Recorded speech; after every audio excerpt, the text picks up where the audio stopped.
Praise lord. అందరూ బాగున్నారండి? సజీవుని స్వరం అనే ఈ ఆధ్యాత్మిక కార్యక్రమానికి మరొకసారి మిమ్మల్ని ప్రేమతో ఆహ్వానిస్తున్నాను. మరి ఈ వారం దేవుడు మనతో ఏం మాట్లాడుతున్నాడో చూసుకున్నట్లయితే, మరి మనని ప్రేమించేటటువంటి దేవుడు, మనని ఇంకను సజీవ లెక్కలో ఉంచే అవకాశాలు ఇచ్చే దేవుడు మనతో మాట్లాడక ముందు చిన్న ప్రార్థనతోటి మనము ఆరంభించుకుందాం. పరిశుద్ధుడా గొప్ప దేవా, మరి సమయం నా తండ్రి, నీ ప్రియ బిడ్డల్ని ప్రేమించి నువ్వు దీవించడానికి సంసిద్ధుడుగా ఉండి మా లోటుపాట్లను సరిచేసుకున్నట్లయితే సమస్తము మరి నా తండ్రి అడుగు వాటికంటే ఊహించు వాటికంటే అత్యధికములైనటువంటి ఆశీర్వాదాలు ఇయ్యగల సామర్థ్యం కలిగినటువంటి దేవుడు. మా జీవితాల్లో పొడిగించిన దినమును బట్టి వందనాలు చెల్లిస్తూ, మాకు ఇచ్చినటువంటి ఆరోగ్యాన్ని బట్టి ఆశీర్వాదాలను బట్టి వందనాలు చెల్లిస్తూ, మరి ఇప్పుడు ఇంకా మా జీవితాల్లో కొదువై ఉన్నవి, మరి ఆలస్యం అవుతున్న ప్రతి ఆశీర్వాదాన్ని మేము పొందుకొనిలాగున నీ వాక్యం ద్వారా మాతో మాట్లాడి మమ్మల్ని బలపరిచి సరిచేసి ఆ ఆశీర్వాదాలన్నీ మేము పొందుకొనుటకు సహాయం దయచేయమని, వినగల చెవిని, గ్రహించగల హృదయాన్ని, లోబడే స్వభావంను ప్రతి బిడ్డకి దయచేయమని నజరేయుడైన యేసుక్రీస్తు పరిశుద్ధ నామమున ప్రార్థన చేసి వేడుచున్నాను నా ప్రియ పరలోకపు తండ్రి, ఆమేన్.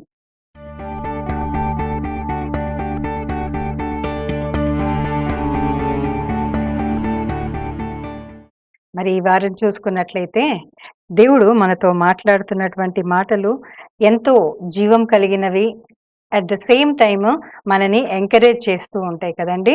మనని ఎవరైనా కష్టంలో ఉన్నప్పుడు ఆదరిస్తున్నప్పుడు మనము ఆ ఆదరణ ద్వారా ఎన్నో మనకు అసాధ్యమైంది ఏదీ లేదు అని చెప్పేసి ఎన్నో ఆలోచనలు మన లోపల వస్తూ ఉంటాయి. కనుక ఈరోజు దేవుడు మనకి ఇస్తున్నటువంటి ఆశీర్వాదం ఏంటి అంటే, ద్వితీయోపదేశ కాండము 28వ అధ్యాయము 12వ వచనాన్ని చూసుకున్నట్లయితే, యెహోవా నీ దేశము మీద వర్షము దాని కాలమందు కురిపించుటకును, నీవు చేయు కార్యం అంతటిని ఆశీర్వదించుటకును ఆకాశమును తన మంచి ధననిధిని తెరుచును, నీవు అనేక జనములకు అప్పిచ్చదు కానీ అప్పు చేయవు. ఆమేన్. అయితే దేవుడంట మనకి తన ఆకాశపు ధననిధి నుంచి ఆశీర్వాదాలు కుమ్మరిస్తాడంట. హల్లెలూయా. అయితే ఇవాళ రేపు మనం గమనించి చూసినట్లయితే డబ్బు ఎంత ఎక్కువగా ఉన్నప్పటికీ ఆర్థిక ఇబ్బందులతో బాధపడుతున్న వారు అంతకన్నా ఎక్కువ ఉన్నారు కదండి. మరి నువ్వు ఆర్థిక ఇబ్బందిలో ఉన్నావా, సమస్యలో ఉన్నావా, మరి ఎంత వచ్చినా కూడా చిల్లుబడ్డ సంచిలో వేసినట్టు అవుతుందా? నీ కష్టార్జితం నువ్వు మరి ఆశీర్వాదకరంగా పొందుకోలేకపోతున్నావా? నీ కష్టార్జితాన్ని నువ్వు అనుభవించలేకపోతున్నావా? నీ కష్టార్జితం బట్టి నువ్వు ఆనందము, సంతోషము, సమాధానాన్ని కోల్పోయావా? మరి ఏ సమస్య అయినప్పటికీ చూచుచున్నటువంటి దేవుడు. హల్లెలూయా. మరి ఈరోజు నీకు చేస్తున్నటువంటి వాగ్దానం ఏంటి అంటే, తన మంచి ధననిధి నుంచి అంట నిన్ను ఆశీర్వదిస్తాడంట, అనేక జనములకు నువ్వు అప్పిచ్చదు కానీ అప్పు చేయవు అంటున్నాడు. అయితే మనకి రక్షణ అనేది ఉచితంగా దేవుడిచ్చాడు. తన ప్రాణాన్ని చాలా ఉచితంగా ఇచ్చాడు. కానీ దాని విలువ మరి నిత్య నరకం నుండి మనం తప్పించే అంత గొప్ప విలువ ఆ రక్తానికి ఉందండి. కానీ ఆశీర్వాదం కావాలంటే ఖచ్చితంగా మనము దానికి ఒక వెల చెల్లించాలి. నీకు ఆశీర్వాదం కావాలి అంటే మరి ఫర్ ఎగ్జాంపుల్ నీకు నెలకి జీతం రావాలి అంటే దానికి తగ్గ పని నువ్వు చేయాలి. పని చేయకపోతే, పని చేయకుండా జస్ట్ అటెండెన్స్ వేసినంత మాత్రాన నీకు శాలరీ ఇవ్వరు. కానీ ఖచ్చితంగా నువ్వు దానికి నెలకి తగ్గట్టు నువ్వు పని చేసి ఆ అధికారులు చెప్పినట్లుగా నువ్వు పని చేసినట్లయితేనే నీకు ఆ నెల రావాల్సినటువంటి జీతం అనేది వస్తుంది. ఒకవేళ లీవులు పెట్టి లేట్లు వచ్చి ఇవన్నీ చేస్తే నీకు జీతం ఆ రోజు జీతం కట్ చేసినట్లుగానే నీ ఆశీర్వాదం కూడా కట్ అవుతుంది. అంటే నీ ఆశీర్వాదం కట్ అవ్వడం అంటే శాలరీ కట్ చేయడం. నీకు నెలకు 10,000 వచ్చినప్పుడు ఖచ్చితంగా నువ్వు ఆ నెలంతా కూడా ఖచ్చితంగా ఆ 10,000 కొరకు నువ్వు పని చేస్తేనే అవి ఏ రీతిగా అయితే వస్తాయో, నీ ఆశీర్వాదం కూడా ఖచ్చితంగా దేవుడు చెప్పినట్లుగా చేస్తే తప్ప మనం ఆ ఆశీర్వాదాన్ని పొందుకోలేము అని దేవుడు ఇక్కడ స్పష్టంగా చెప్తున్నాడండి. 28వ ద్వితీయోపదేశ కాండం మొదట్లో చూసుకున్నట్లయితే ఈ ఆశీర్వాదం ఖచ్చితంగా నీకు నాకు ఇస్తాడు దేవుడు. 100% ఆయన ఇస్తాడు. దానికి ముందు ఫస్ట్ ఆయన మొదలుపెట్టింది దేని నుంచి చూసుకుందాం. 28వ అధ్యాయం 1వ వచనంలో, నీవు నీ దేవుడైన యెహోవా మాట శ్రద్ధగా విని, అంటే నువ్వు దేవుడు చెప్పింది వినేటప్పుడు నిర్లక్ష్యంగానో, ఇప్పుడు వాక్యం వస్తుంది, వాక్యం చూస్తున్నావు, మరి సగం మాటలు, సగం వాక్యము, లేకపోతే సగం ఫోన్ చూసుకుంటూ ఏదో ఏదో ఏదో డిస్ట్రాక్షన్స్ తోటి నువ్వు చూసుకున్నట్లయితే అది నీ హృదయంలోనికి వెళ్ళదు. చెవుల్లో నుంచి జస్ట్ ఈ చెవి దాకా వెళ్తుంది, హృదయంలోనికి మాత్రము వెళ్ళదు.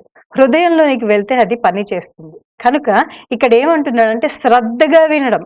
ఇక్కడ చూసుకున్నట్లయితే దేవుడు శ్రద్ధగా ఎందుకు వినమంటున్నాడంటే, ఒక క్లాస్లో ఒక 10 మంది పిల్లలు ఉన్నారు. ఆ 10 మంది పిల్లల్లో ఫస్ట్ ర్యాంక్ వచ్చేది ఒక్కడే, సెకండ్ ర్యాంక్ వస్తారు, థర్డ్ ర్యాంక్ వస్తారు. మరి క్లాస్ అందరూ ఫస్ట్ ర్యాంక్ రారు, క్లాస్ అందరూ సెకండ్ ర్యాంక్ రారు, క్లాస్ అందరూ థర్డ్ ర్యాంక్ రారు. ఎంతమంది ఉన్నప్పటికీ ఆ క్లాస్లో వచ్చేది ఫస్ట్ ర్యాంక్ ఒకళ్ళే. ఎందుకు వస్తారు అంటే శ్రద్ధగా, అంటే చెప్పింది చెప్పినట్లుగా వింటూ, వాళ్ళు చెప్పింది చెప్పినట్లుగా నేర్చుకుంటూ, ఖచ్చితంగా టీచర్ ఇచ్చినటువంటి హోంవర్క్ 100% కాన్సన్ట్రేట్ చేసి, శ్రద్ధ కలిగి, భయభక్తులు కలిగి మరి దాన్ని ప్రాక్టీస్ చేస్తారు. కాబట్టి వాళ్ళు ఫస్ట్ ర్యాంక్ వస్తారు. అదే రీతిగా దేవుడు కూడా ఇక్కడ ఆయన మాట్లాడుతున్నప్పుడు శ్రద్ధగా వినాలంట. శ్రద్ధగా విన్నవాడు మరి ఖచ్చితంగా ఆ బహుమానాన్ని పొందుకుంటాడు. ఇక్కడ అందుకనే దేవుడు ఖచ్చితంగా మాట్లాడు, శ్రద్ధగా విని నేడు నేను నీకు ఆజ్ఞాపించుచున్న ఆయన ఆజ్ఞలన్నిటినీ అనుసరించి నడుచుకొని ఎడల, ఇక్కడ కండిషన్ పెడుతున్నాడు. అంటే ఈరోజు మరి వింటూ ఉన్నవేమో, వాక్యాలు వింటూ ఉన్నవేమో, ఎన్నోసార్లు ఈ వాక్యాన్ని చాలా మంది చెప్పుకుంటారు, కానీ మరి నీ హృదయాన్ని తాకే విధంగాను, నువ్వు ఆలోచించే విధంగాను దేవుడు ఈరోజు నీతో మాట్లాడుతున్నాడేమో నా ప్రియ సహోదరి సహోదరుడా. ఖచ్చితంగా దేవుడు మాట్లాడే దేవుడు అని మనం నమ్ముతున్నాం కదా. ఖచ్చితంగా వాక్యం ద్వారానే దేవుడు మాట్లాడతాడు, సేవకుల ద్వారా మాట్లాడతాడు. కొంతమంది కొన్నిసార్లు మన పరిస్థితులను బట్టి ఒక వ్యక్తి మనకు వచ్చి కౌన్సిలింగ్ ఇస్తున్నాడని ఖచ్చితంగా అది దేవుడి యొక్క కృప. దేవుడు మన విషయంలో శ్రద్ధ కలిగి ఉన్నాడు కాబట్టి ఒక మనిషిని సహాయంగా పంపించి మరి ఆ సమస్య నుంచి మనం ఏ రీతిగా విడిపించబడాలి అనే విషయాన్ని ఆ వ్యక్తి ద్వారా మనతో మాట్లాడతాడు. దేవుడికి మహిమ కలుగును గాక. ఎందుకంటే మనల్ని ప్రేమిస్తున్నటువంటి దేవుడు, ప్రాణం పెట్టడానికి సైతం లెక్క చేయనటువంటి దేవుడు మరి మన విషయంలో ఎంత శ్రద్ధగా ఉంటాడు. మరి నీ ఇంటి విషయాన్ని నువ్వు శ్రద్ధగా చూసుకోకుండా, ఇంటిని సరిగ్గా పట్టించుకోకుండా, ఒకవేళ మరి నీ ఇంటి విషయంలో బాధ్యతారహితంగా ఉన్నట్లయితే మరి ఆ ఇంటికి ఒక రక్షణ ఉండదు, ఒక క్రమం ఉండదు, ఒక పద్ధతి ఉండదు. ఎవరి జీవితాలు వాళ్ళవే, అందరికీ స్పేస్ కావాలి. ఆ స్పేస్ ఎట్లాంటిదంటే అగాధంలోకి మనం తీసుకువెళ్ళిపోయే అంత స్పేస్ ఆ ఇంట్లో ఉన్నట్లయితే ఆ ఇంట్లో దేవుడు ఉండడండి. మరి నీ కుటుంబ విషయంలో శ్రద్ధ కలిగి, నీ కుటుంబ విషయంలో బాధ్యత కలిగి, నీ కుటుంబ విషయంలో మరి నువ్వు అన్నీ చూసుకుంటూ మరి దాని విషయంలో జాగ్రత్త కలిగి ఎప్పుడైతే ఉంటూ ఉంటావో అప్పుడు ఆ కుటుంబము ఆశీర్వాదకరంగా ఉంటుంది. అది ఫైనాన్షియల్ విషయమే కానివ్వండి, మరి స్పిరిచువల్గా ఆధ్యాత్మిక పరంగా చూసుకున్నా, మరి సామాజిక పరంగా చూసుకున్నా, నువ్వు అనేకులకు ఆశీర్వాదకరంగా అప్పిచ్చే విధంగా అంటే ఆశీర్వాదమే. నువ్వు చెయ్యి చాపేటట్టు కాదు, కానీ చెయ్యి అందించేవాడిగా, చెయ్యి అందించేదానిగా దేవుడు ఉండాలనుకుంటున్నాడు. దేవుడికి మహిమ కలుగును గాక. మనము ఎంతసేపు ఎక్కడి నుంచి సహాయం వస్తుంది, కొండల తట్టు నా కనులెత్తుచున్నాను, సహాయం నాకు వస్తుంది అని చెప్పేసి చాలాసార్లు మనల్ని మనం ధైర్యపరచుకుంటుంటాం. మంచిదే, కొండల తట్టు అంటే దేవుడి తట్టు సహాయం కొరకు మనం ఎదురు చూడడం మంచిదే. కానీ దేవుడి తట్టు సహాయం కొరకు ఎదురు చూడాల్సిన అవసరమే లేదు అంటున్నాడు దేవుడు. అంటే ఇది ఎప్పుడు అవసరము అంటే, ఈ కొండల తట్టు కనులెత్తి ఎప్పుడు చూడాలి అంటే ఇంకా వేరే సోర్స్ ఏం లేదు అని చెప్పేసి మరి నీకు అర్థమైనప్పుడు అప్పుడు కొండల తట్టు కనులెత్తి సహాయం కొరకు చూస్తున్నావు. కానీ ఇక్కడ ఏమంటున్నాడంటే, నా మాట నువ్వు శ్రద్ధగా విని దాని ప్రకారం నువ్వు ప్రవర్తిస్తే ఇందులో ఉన్న ప్రతి ఆశీర్వాదం నీకు వస్తుంది అంటున్నాడు. హల్లెలూయా. అంటే అంతగా నువ్వు ఎదురు చూడాల్సిన అవసరం లే, నువ్వు మాట వింటే చాలు అని దేవుడు ఇక్కడ క్లియర్గా ఈరోజు నీతో నాతో మాట్లాడుతున్నాడు నా ప్రియ సహోదరి సహోదరుడా. ఇక్కడ ఇంకా చూసుకున్నట్లయితే నీ దేవుడైన యెహోవా భూమి మీదనున్న సమస్త జనముల కంటే నిన్ను హెచ్చించును. మనం అందరికంటే ముందుగా ఉండాలి, హైట్‌లో అంటే ఎదిగి ఉండాలి, హైట్స్‌లో ఉండాలి అని అందరూ ఆశపడతారు. కానీ మరి ఎంతసేపు ఆ రీచ్ అవ్వాలి అంటే నువ్వు ఖచ్చితంగా నీకొక గోల్ అనేది అవసరము. నువ్వు ఖచ్చితంగా ఇది నేను చేస్తే దేవుడు ఖచ్చితంగా నన్ను దేవుడు దీవిస్తాడు అనే గోల్. ఈ పని నేను చేస్తే ఖచ్చితంగా నా ఫైనాన్షియల్ ప్రాబ్లమ్స్ తీరుతాయి అని నువ్వు కష్టపడే తత్వము. అందరికీ కష్టపడాలని ఉంటది, అందరికీ డబ్బు రావాలని ఉంటది, ఎవరికి ఫైనాన్షియల్ ప్రాబ్లమ్స్ ఉండొద్దు అని ఉంటది, పీస్‌ఫుల్ లైఫ్ కావాలి అని ప్రతి ఒక్కరు అనుకుంటారు. కానీ మనం చూసుకున్నట్లయితే దానికి తగ్గ శ్రమ, దానికి తగ్గ కష్టము, దానికి తగ్గ ఓర్పు, దానికి తగ్గ సహనము మనుషుల్లో ఉండకుండా పోతుందండి. శ్రమలైతే రావద్దు అనుకుంటున్నాం కానీ మరి దానికి తగ్గ పని, దానికి తగ్గ ప్రయాస మనం పడుతున్నామా? నువ్వు మాటింటే చాలు, నేను ఇవన్నీ నీకు ఇస్తానంటున్నాడు. ఇక్కడ ఇంకా ఏమంటున్నాడు, మరి జనముల కంటే, భూమి మీద ఉన్న సమస్త జనముల కంటే నిన్ను నన్ను హెచ్చిస్తా అంటున్నాడు. ఎవరంటారండి? ఇవాళ రేపు నేను బీయింగ్ ఎ ఉమెన్, నేను మినిస్ట్రీలో ఉన్నాను, నేను ఖచ్చితంగా చెప్పగలను మరి విమెన్‌కి మరి పరిచర్య అంత ఈజీ కాదు. పరిచర్య అంత ఈజీ కాదు. 10 మందిలోకి వెళ్ళి మేము మాట్లాడుతున్నాము అంటే ఇది మాలో ఉన్నటువంటి క్వాలిటీయో, మాకున్న ధైర్యమో, మాకున్నటువంటి వాక్చాతుర్యమో కాదు. కానీ దేవుడు ఆ యొక్క స్వతంత్రాన్ని, ఆ యొక్క కంచెను మాకు దయచేశాడు కాబట్టే మేము ఖచ్చితంగా వెళ్ళి బోధించగలుగుతున్నాము. మరి ఖచ్చితంగా దేవుడి సువార్తను ప్రకటించగలుగుతున్నాము. అయితే ఇక్కడ మరి హెచ్చిస్తున్నాడు. ఇంట్లో ఉన్నటువంటి సాధారణ స్త్రీలను కూడా దేవుడు ఎన్నుకొని ఏర్పాటు చేసుకొని తన యొక్క పరిచర్యలో వాడుకుంటున్నాడు. మరి ఈ వాక్యం వింటున్న స్త్రీలారా, దేవుడు మీతో కూడా మాట్లాడుతున్నాడు. నువ్వు అడిగిన ప్రతిదీ నేను నీకు ఇస్తాను అంటున్నాడు. మరి నీ ఇంట్లో ఆర్థిక సమస్యలు, మరి ఈ యొక్క లేమి, కొరత ఎందుకున్నది?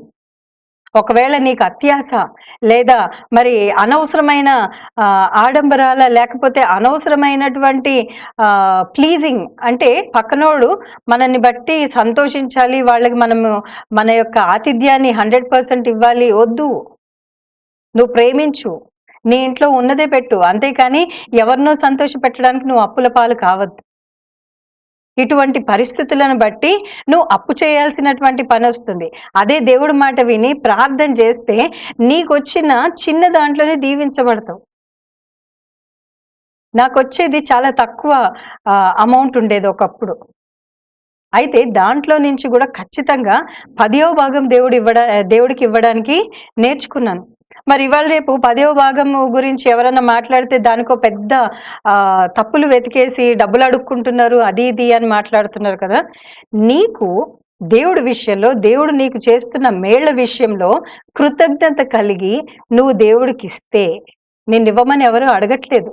కానీ దేవుడు నాకు జీవాన్ని ఇచ్చాడు, ఆశీర్వాదాన్ని ఇచ్చాడు, కుటుంబాన్ని ఇచ్చాడు. నాకు ఇచ్చినటువంటి సమస్తను బట్టి నేను దేవుడికి బయటికి వెళ్ళి పరిచర్యలు చేయలేకపోతున్నాను, నేను దేవుడికి ఏది చేయలేకపోతున్నాను. నేను చేయగలిగింది నా ఆశీర్వాదం నుంచి నేను ఇస్తాను అని చెప్పి ఒకవేళ నువ్వు ఇస్తే కనుక అది దేవుడు స్వీకరిస్తాడు.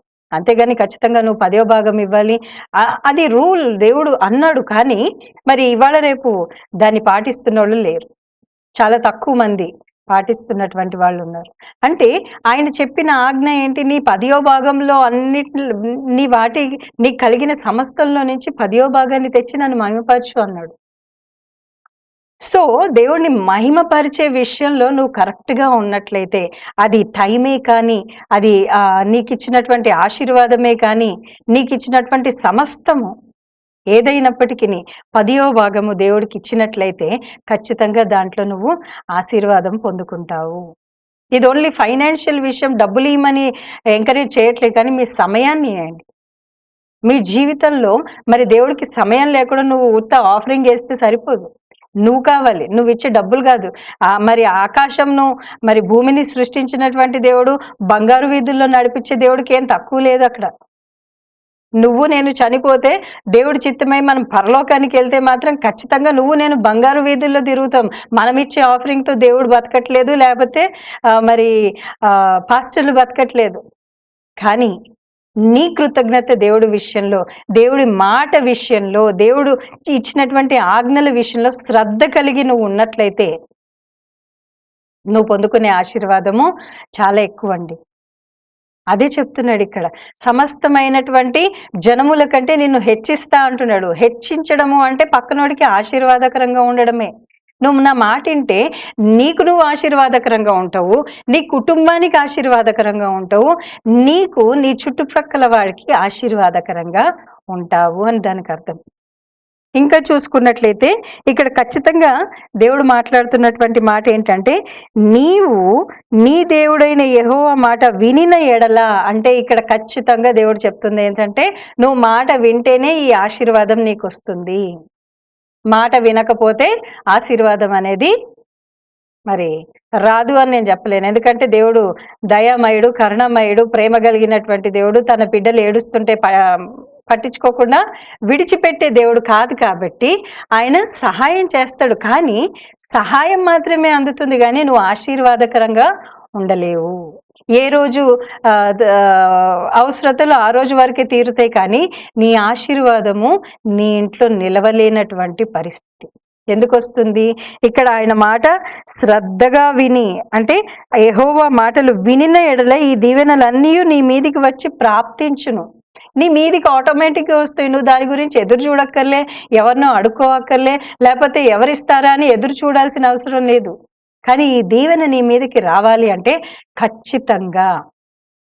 ఖచ్చితంగా ఆయన మాట శ్రద్ధగా విని ఉన్నట్లయితే ఆయన నీ ఫైనాన్షియల్ ప్రాబ్లమ్స్ అన్నిటి నుంచి విడిపిస్తాడు. నాకు తెలిసి మరి ఈ రోజుల్లో 100కి 95 నుంచి 97 మంది ఫైనాన్షియల్ ప్రాబ్లమ్స్తో బాధపడుతున్నారు కదండి. ప్రతి ఒక్కళ్ళు ఫైనాన్షియల్ ప్రాబ్లమ్స్ తోటి బాధపడుతున్నారు. ఎంత వచ్చినా సరిపోవట్లేదు. ఇంకా రానున్న రోజుల్లో ఇంకా భయంకరమైనటువంటి పరిస్థితులు మనం ఎదుర్కొనేటటువంటి పరిస్థితులు రావచ్చు. కానీ దేవుడు ఫిలిప్పి 4:19 చెప్పిన ప్రకారము దేవుడు తన మహిమ ఐశ్వర్యం చొప్పున నీ ప్రతి అవసరత ఆయన మహిమలో తీర్చును. ఆయన మహిమలో అప్పుడు నీ అవసరతను తీరుస్తాడు. కానీ ఇప్పుడు నువ్వు మాట విన్నట్లయితే ఖచ్చితంగా నువ్వు నీ జనరేషన్స్ కూర్చొని ఆశీర్వాదకరంగా బ్రతకడానికి దేవుడు కృపనిస్తాడంట. హల్లెలూయా, హల్లెలూయా. మాట తప్పే దేవుడు కాదండి ఆయన. మాట చెప్పింది చెప్పినట్లు చేసే దేవుడు. మనమన్నా ఈరోజు ఏదో ఈ వాక్యం వినంగానే, మరి ఈరోజు మీరు వింటున్నటువంటి వాక్యం మీకు ఆశీర్వాదకరంగా ఉన్నట్లయితే మరి ఇది వినంగానే వెంటనే ఒక తీర్మానం తీసుకొని ఈ రోజు నుంచి ఖచ్చితంగా నేను 10వ భాగం దేవుడికి ఇస్తానో, లేకపోతే ఖచ్చితంగా నీ మొక్కుబడులను చెల్లిస్తానో నువ్వు తీర్మానం తీసుకోవచ్చు. తీసుకున్న వెంటనే ఖచ్చితంగా ఇది చెప్తున్నాను, మీరు తీర్మానం తీసుకొని దేవుడి కొరకు మరి దేవుడి భాగాన్ని దేవుడికి తీసి పెడతావు. పెట్టిన వెంటనే నువ్వు గనక దాన్ని తీసుకెళ్లి దేవుడికి ఇచ్చేసినట్లయితే ఖచ్చితంగా నువ్వు ఆశీర్వాదం పొందుతావు. లేదు ఇంకా టైం ఉంది అని చెప్పేసి దాన్ని బైబిల్లో చక్కగా దాచిపెడితే అది అపవాది వెంటనే నీకు ఒక అవసరాన్ని క్రియేట్ చేస్తుంది.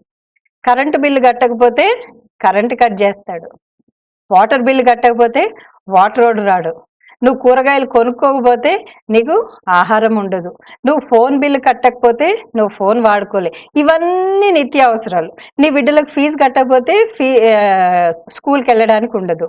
మరి నీకు ఆఫీస్కి వెళ్ళాలి అంటే పెట్రోల్ అవసరం, దానికి కావాలి. ప్రతిదీ కూడా డివైడ్ చేసి పెట్టుకుంటావు, మంచిదే.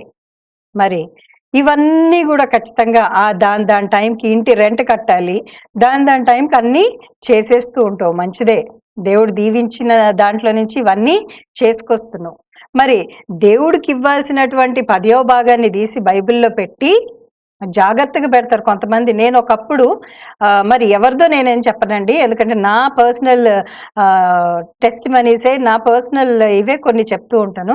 ఒకానొక టైంలో నాకు ఈ వాక్యపు లోతులు తెలియనటువంటి సమయంలో నేను ఇట్లాగే తీసి పెట్టేదాన్ని. ఖచ్చితంగా తీసి పెట్టి దాన్ని దాచిపెట్టి నేను ఈ టైంకి వెళ్ళినప్పుడు నేను దేవుడికి ఇస్తాను అని ఒక తీర్మానం తీసుకునేదాన్ని. ఆ టైంకి వెళ్ళే టైంకి ఈ లోపల రేపు వెళ్తాను అనగా ఈరోజు ఖచ్చితంగా నాకు ఒక సమస్య వచ్చేది. సమస్య కాదు, అవసరత వచ్చేది. ఆ అవసరత వచ్చినప్పుడు ఏంటి, ఇవన్నీ కట్టకపోతే వాళ్ళు ఊరుకోరు. ఇవన్నీ మన నిత్య అవసరమైనటువంటి పరిస్థితులు, అవసరాలు. ఇవి తీర్చకపోతే మనం ముందుకెళ్ళలేము. కానీ ఈ దేవుడు అడగడు కదా, ఈ దేవుడు మనని నాదేది అని అడగడు కదా, మనల్ని ప్రశ్నించడు కదా. కాబట్టి మరి ఆ అడగనటువంటి డబ్బుల్ని తీసి వాడేసేదాన్ని. ఇట్లా ఎంతమంది చేస్తున్నారు? దేవుడు నీతోటే మాట్లాడుతున్నాడు నా ప్రియ సహోదరి సహోదరా. ఖచ్చితంగా ఆ డబ్బులు తీసి వాడేసిన తర్వాత మనకు అర్థమయ్యేది ఏంటి అంటే, ఆ నెలలో ఒక్క రూపాయి కూడా మిగిలేది కాదు. పైగా ఇంకా అప్పు అయ్యేటటువంటి పరిస్థితి. కాబట్టి మనం ఎప్పుడైతే దేవుడికి ఇస్తామో, ఇచ్చి శోధించు అన్నాడు దేవుడు. అంటే ఇచ్చేసి 5 రూపాయలు ఇచ్చి నాకు 5 లక్షలు కావాలని పీడించడం కాదు. అంటే దేవుడికి ఇవ్వాల్సింది హార్ట్ఫుల్గా ఇవ్వాలి. ఇచ్చి ఆయనను మహిమపరిచి, ఆయన చెప్పింది చెప్పినట్టుగా, ఇది చెయ్యొద్దు, ఈ త్రోవలో వద్దు, ఇది మానుకో, ఇది సరి చేసుకో అని వాక్యం ద్వారా మాట్లాడినప్పుడు ఖచ్చితంగా నీ జీవితాన్ని నువ్వు సరి చేసుకున్నట్లయితే ఆ దేవుడు నిన్ను మరి అందరికన్నా హెచ్చుగా ఆశీర్వదిస్తా అంటున్నాడు. అంత మాత్రమే కాదు, నిన్ను అనేకులకు ఆశీర్వాదకరంగా కూడా ఉంచుతా అంటున్నాడు. తన మంచి ధననిధి నుంచి మనకి ఆకాశం నుంచి వర్షాన్ని కురిపిస్తాడు. అంటే మంచి ధననిధి నుంచి ఆ యొక్క ఆశీర్వాదాన్ని కుమరిస్తా అంటున్నాడు. అందుకే దేవుడు మరి ఇవన్నీ దీవెనలు నీకు రావాలి అంటే నువ్వేం చేయాలో కూడా ఇక్కడ చెప్తున్నాడు.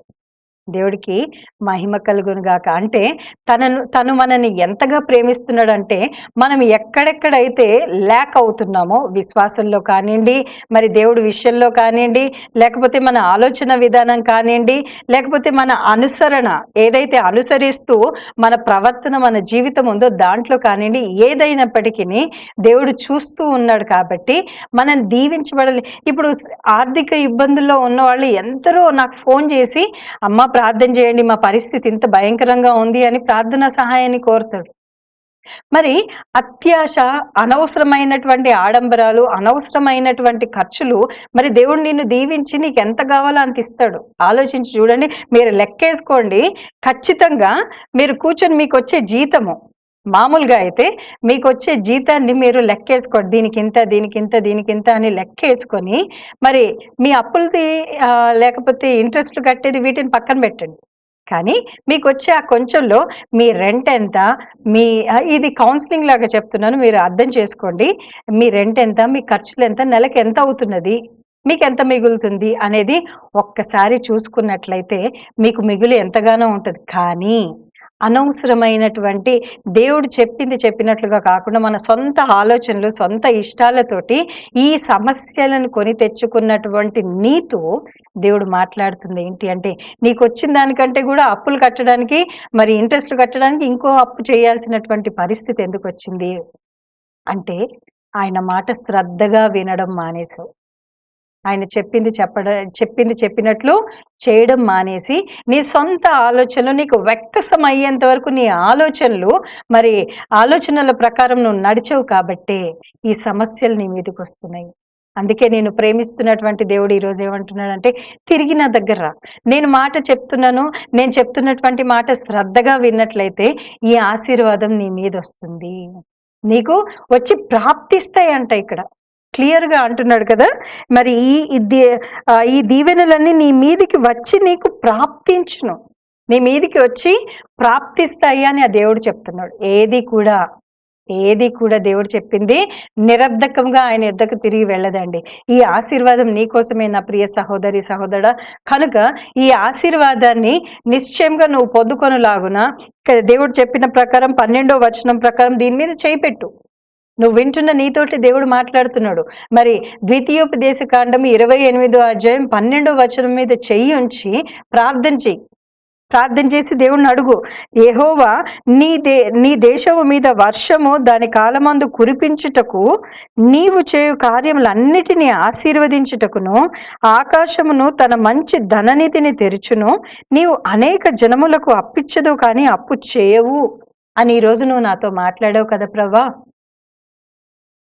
ఖచ్చితంగా నువ్వు నాతో మాట్లాడావు, ఇది నా కోసమే అని నువ్వు గనుక అనుకున్నట్లయితే నా ప్రియ సహోదరి సహోదరా, ఈ యొక్క వాక్యం మీద చేయించి ప్రభా, అజ్ఞానంతో మరి సొంత ఆలోచనలతోటి ఎవరినో సంతోష పెట్టడానికి నేను బాధపడుతూ ఏదో ఆశించి అర్జెంటుగా నిదానంగా మెట్లెక్కడానికి మానేసి త్వరగా మెట్లెక్కాలి అని నా యొక్క మరి ఆలోచనలు నన్ను కష్టాల పాలు చేశాయి ప్రభా. మరి నీ ఆలోచన, నీ పరిస్థితి ఏదైనప్పటికీ దీని మీద చెయ్యుంచి ప్రార్థన చేయి నా ప్రియ సహోదరి సహోదరా. నన్ను ఒక్కసారి జ్ఞాపకం చేసుకొని విడిపించు ప్రవ్వా అని ఒక్కసారి ఆ దేవుణ్ణి మనసారా అడుగు. నీ మాట వింటానయ్యా, ఇప్పటి నుంచి నాకు మనీ మేనేజ్మెంట్ నేర్పించు ప్రవ్వా. మరి డబ్బుని ఏ రీతిగా సక్రమంగా మరి నిర్వర్తించాలో, ఏ రీతిగా వాటిని వాడాలో నాకు జ్ఞానం దయచేయి ప్రవ్వా అని దీని మీద చేయిబెట్టి ఒక్కసారి నువ్వు ప్రార్థించినట్లయితే దేవుడు ఖచ్చితంగా నీ మనోనేత్రాలు తెరిచి, నీ ఆత్మీయ చెవులను తెరిచి దేవుడు ఖచ్చితంగా నీతో మాట్లాడి మరి ఏ ప్రాబ్లం నుంచి, ఏ ఫైనాన్షియల్ ప్రాబ్లం నుంచి ఎట్లా బయటికి రావాలి అనే జ్ఞానాన్ని నీకు ఇస్తాడు నా ప్రియ సహోదరి సహోదరా. కనుక ఈరోజు ఖచ్చితంగా నిన్ను ప్రేమిస్తున్నటువంటి దేవుడు నా మాట వినమ్మా, నా దగ్గర రా, నా దగ్గరకు వచ్చినట్లయితే నేను నిన్ను సమస్తం నుంచి విడిపిస్తాను. నీ మహిమ, తన యొక్క మహిమ ఐశ్వర్యం చొప్పున మన ప్రతి అవసరతను ఆయన తీరుస్తాను అని వాగ్దానం చేస్తూ, మరి ఆ వాగ్దానం చేసిన దేవుడు నమ్మదగిన దేవుడు అని మరొకసారి రుజువుపరుస్తూ ఇక్కడ నీవు అనేక జనములకు అప్పిచ్చదు గాని అప్పు చేయవు అంటూ మనని ధైర్యపరుస్తున్నాడు. కనుక ఒక్కసారి దేవుడి మాట వినడానికి మనల్ని మనము సిద్ధపరచుకుందాం. మరి విన్నటువంటి వాక్యము మీ ఆత్మల మేలు నిమిత్తం మీ జీవితంలో గొప్ప కార్యమును చేయునుగాక, జరిగించునుగాక. చెప్పబడినటువంటి వాక్యం మీ జీవితంలో ఫలించునుగాక. ఆమేన్. చిన్న ప్రార్థన చేసుకుందాం. పరిశుద్ధుడా గొప్ప దేవ, ఇంతవరకు నువ్వు మాట్లాడిన ప్రతి మాటను బట్టి వందనాలు చెల్లిస్తూ ప్రభా, ఈరోజు నీ బిడ్డల్ని ప్రేమించి వారున్నటువంటి ఆర్థిక సమస్యల నుండి విడిపించాలి అని మరి నా తండ్రి నువ్వు మాట్లాడిన ప్రతి మాటను బట్టి వందనాలు చెల్లిస్తూ, వినగల చెవిని, గ్రహించగల హృదయాన్ని, అన్నిటినీ మించి లోబడే స్వభావమని మరి వారికి దయచేయమని ప్రార్థిస్తున్నానయ్యా. లోబడే స్వభావము, నీ మాట వినేవారికి లోబడే స్వభావం ఉంటుంది కనుక నీ మాట వినుటకు మరి సమస్తమును నా తండ్రి నీ స్వాధీనంలో ఉంచుకొని వారి హృదయాలను నువ్వే ఏలమని, వారి ఆలోచనలకు అధిపతివై ఉండి నడిపించుమని, వారి సమస్యల నుండి, వారి పరిస్థితుల నుండి వారిని విడిపించి మరి గొప్పగా వారిని ఆశీర్వదించమని, నీ ఆకాశపు ధననిధి నుంచి వారికి ఆశీర్వాదాలు కుమ్మరించి అనేకులకు ఆశీర్వాదకరంగా వింటున్న ప్రతి బిడ్డ ఉండులాగున కృపను అనుగ్రహించి నీ నామానికి మహిమను తెచ్చుకోమని, అన్నిటిని మించి నువ్వు చెప్పిన ప్రతి మాటను నిర్లక్ష్యపరచక శ్రద్ధగా వినడానికి వినగల చెవి, గ్రహించగల హృదయము నిశ్చయంగా నీ బిడ్డలకు దయచేయమని నజరేయుడైన యేసుక్రీస్తు పరిశుద్ధ నామమున ప్రార్థన చేసి వేడుచున్నాను నా ప్రియ పరలోకపు తండ్రి. ఆమేన్. దేవుడు మిమ్మల్ని దీవించును గాక. యూట్యూబ్లో వాయిస్ ఆఫ్ ద సేవియర్ అని చెప్పేసి యూట్యూబ్ ఛానల్ ఉంది నాది, దాన్ని ఫాలో అవ్వండి. పేజ్ ఫేస్బుక్లో పేజీ, ఇన్స్టాగ్రామ్లో కూడా ఉంది, దాన్ని కూడా ఫాలో అవ్వండి. మరి ఒకసారి ఇంకొక అంశంతో కలుసుకుందాం. అంతవరకు దేవుడు మీకు తోడైండును గాక. ఆమేన్. Praise the lord.